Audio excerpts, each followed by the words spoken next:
It's a sad day, guys. You know, I thought the Switch was doing so well, then we get hit with this bombshell that makes me think, maybe the system is doomed. You may have heard EA is unsure about its future support for the console, with Chief Financial Officer Blake Jorgensen telling the Wall Street Journal they want to wait for the console to be out for a full year, I guess, before they decide to make more games for it.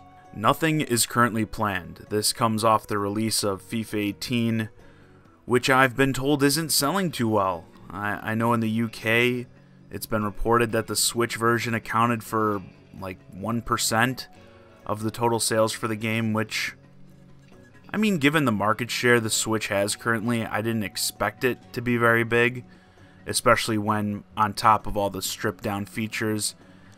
I've seen reports that the Switch version is kind of glitchy, at least it was at release.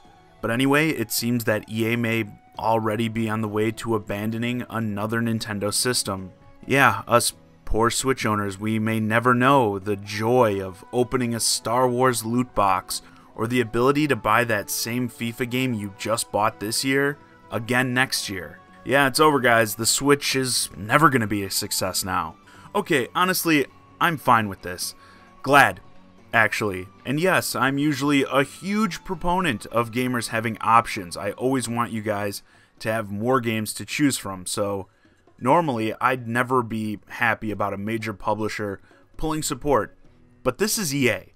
Honestly, I think EA is a cancer to the gaming industry, and I'm for it being removed wherever it can be. In my perfect world, they'd follow this announcement by saying they're pulling support from the PS4, Xbox One, and PC, getting out of the games industry entirely. Get those sports and Star Wars licenses back on the market for people who aren't looking to scam players for every dime they have. Now, I will say, I never would advocate for people losing their jobs. Obviously, people, losing their employment would never make me happy. EA employs a lot of people, and that would be horrible to see them all laid off.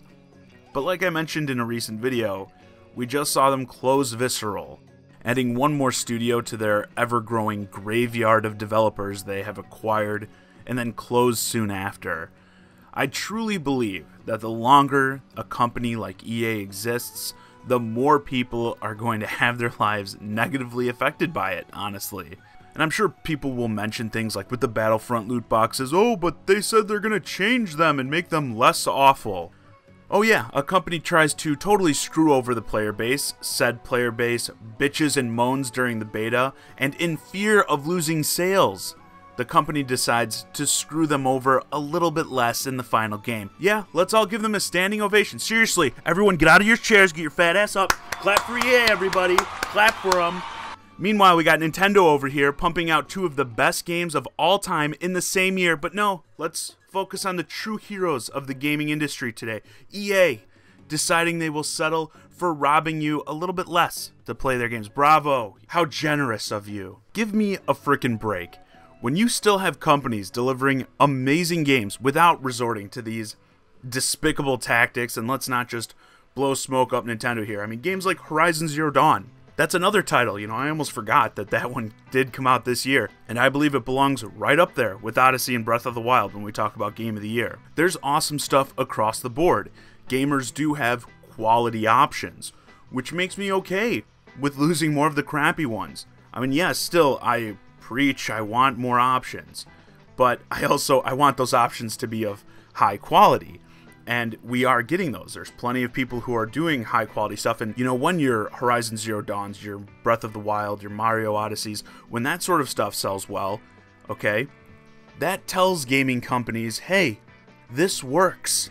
And that's why I don't care. It makes me happy when the games that do try to screw over the player base, try to fill things up with these, loot boxes, or, they pump out crap. Let's be honest. To be real, I haven't played FIFA 18 on any system, but I heard a lot of negative things about the Switch version of the game. Sure, there's certain things you can blame on Nintendo with elements like the online. Maybe the online infrastructure for the Switch isn't as good, as the PS4 and Xbox One. That stuff I could believe, but other types of glitchiness and stuff and bugginess in the game, that's not on Nintendo. That's, you know, EA not putting enough resources into making that title of high quality. You want to talk about, oh, can games succeed on the Switch? Well, Mario, granted, he is the biggest icon for Nintendo. I mean, you can't, when games do that well, you can't give me this argument like, oh, you know, we just can't make a game that succeeds on this platform. The people just want quality. You make the quality games, people will buy them. And these games usually review very high with both critics and the players. I think Mario Odyssey had like a 97 last time I checked on Metacritic from critics, and around a 9 from the players. So I mean, people across the board like this game. So surprise, you made a good game, it sells. Now for sure, this doesn't confirm EA is completely done with the Switch, but obviously these companies always have to kind of leave the door open.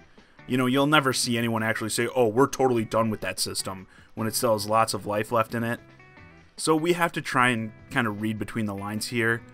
And with this, EA clearly seems disinterested in the system pretty early on in its life, which makes me feel like maybe they weren't that interested to begin with.